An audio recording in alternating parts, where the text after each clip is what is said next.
witnesses for being here. I think it's safe to say that all of you are here today because you are opposed to government censorship. Is that right? Have I got that broadly correct? Okay, we can agree on that much.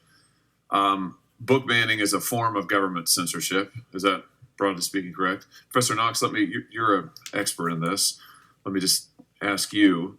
Book banning is a problem under the First Amendment because it's the government telling private individuals, authors, what have you, what they can and cannot write, telling the public what they can and cannot read. Is that, broadly speaking, correct?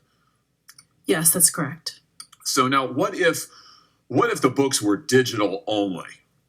Could the government ban them then? So no hard copies, no physical copies, it's just digital books. Could the government engage in book banning then under the First Amendment? No problem. No, that's about a format of the particular book, and that really doesn't matter when it comes to whether or not government is banning a book. Okay, what if the government made a list of authors whose books it wanted banned, and also went to all of the publishing houses in America, the government did, and said, do not publish the books by any of these authors or we will punish you? Is that a problem in the First Amendment? My hope is that the government would not be involved in the decisions of a private company. Good. I would hope so too, but apparently that is not the case in the United States of America today under this administration, because the hypotheticals I've just given you aren't hypotheticals at all. They've happened, and we know that they are happening. The Fifth Circuit Court of Appeals just ruled in a case, Missouri versus Biden. I'm sure you're all familiar with this. It's going to go down, I think, as a landmark case in the worst possible way in First Amendment law, because what the Court of Appeals found is that the White House, not just the federal government, but the White House actively coerced every major social media platform in America. Let me say that again. Every major social media platform in America to ban speech that the White House did not like. What are we talking about here? Well, we're talking about speech on the COVID-19 pandemic, speech on the 2022 congressional elections, speech related to mask mandates, speech related to vaccines. What did the White House do? Well, over a period of years, they met with on a regular basis the leaders of social media companies and demanded that the speech they did not like be taken down. They further demanded that these same social media companies amplify the White House's speech. Amazing. So take down all of this speech that we don't like, amplify our own speech. Unbelievable. What kind of speech are we talking about? Well, for example, not just public officials, but parents. Here's an example from my state, the state of Missouri. I'm reading it from the opinion here.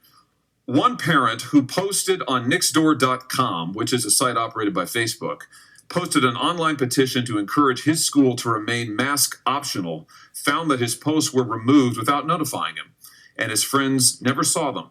Another parent in the same school district who objected to mask mandates for school children responded to Dr. Fauci on Twitter and promptly received a warning from Twitter that his account would be banned if he did not delete the tweets criticizing Dr. Fauci's approach to mask mandates.